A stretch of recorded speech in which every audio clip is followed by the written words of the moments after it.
The greatest thing about being a part of building products like this is you get to experience it, and it's really a face-to-face interaction. So it's just so tangible. My name is Jack Dorsey, and I am the CEO and co-founder of Square, and the co-founder and chairman of Twitter. I was born in St. Louis, Missouri in 1976, and I got very, very interested in cities and maps when I was about 14 years old, and I taught myself how to program at that point, and eventually ended up programming dispatch systems and moved out to California, worked at a consumer-facing company called Odeo, and started Twitter out of a very simple idea. Oh, that's the best thing. We started with this very simple idea, and hundreds of millions of people have made it their own idea, made it their own product, and made it their own movement. But a lot of my focus right now is entirely on Square. We're going to make it amazing. To me, payments has always felt like a burden. It's always something that we have to get through in order to enjoy whatever we're purchasing. And it doesn't have to feel that way. It all started with my co-founder is a glass artist, and he was selling a $2,000 piece of art, and someone only had a credit card. And he had his iPhone, but couldn't accept that payment. So we were wondering, like, why couldn't he accept a credit card payment right there? And we answered the question, and we built a prototype. Square is a simple little device, and it plugs into the audio jack of your mobile device. All it requires is software on the other side. And this is a little credit card swiper that's completely powered by the swipe itself, and it translates that signal into a credit card payment, and you offer an electronic receipt, SMS or email, and you're done.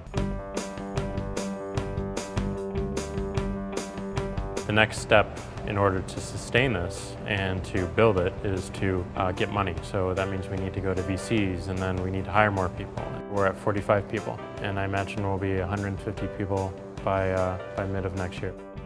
Giving people the ability to immediately take a device that everyone has in their wallet today just inspires more commerce, and inspires more services, and inspires more small businesses. So I think we'll see just a lot more entrepreneurship, and from every level, from lawn care all the way up to, you know, major technology startups.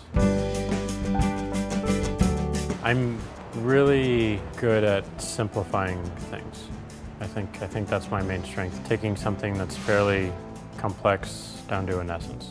That's what I love doing, that's what I love thinking about.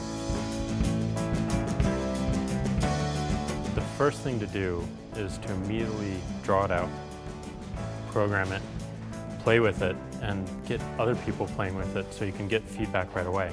And it's really important because instantly, once you get that feedback, you know if it's something you should pursue and give more of your attention to, or if it's something you should put on the shelf for another day. Twitter in 2000 was something that it was fun to play with, but something I put on the shelf for another day, and that day was 2006. And so being able to immediately get it out of your head, be willing to make the mistakes and realize that it's something that can happen later, and the patience are some of the traits I would advise honing. So someone in the middle of Kenya can get a $20 cell phone and only have access to SMS and be able to participate in a global conversation from wherever they are. That, to me, is inspiring. And the fact that any individual can immediately start a business and immediately take payments and instantly get those funds and use those funds to build their business is also hugely inspiring.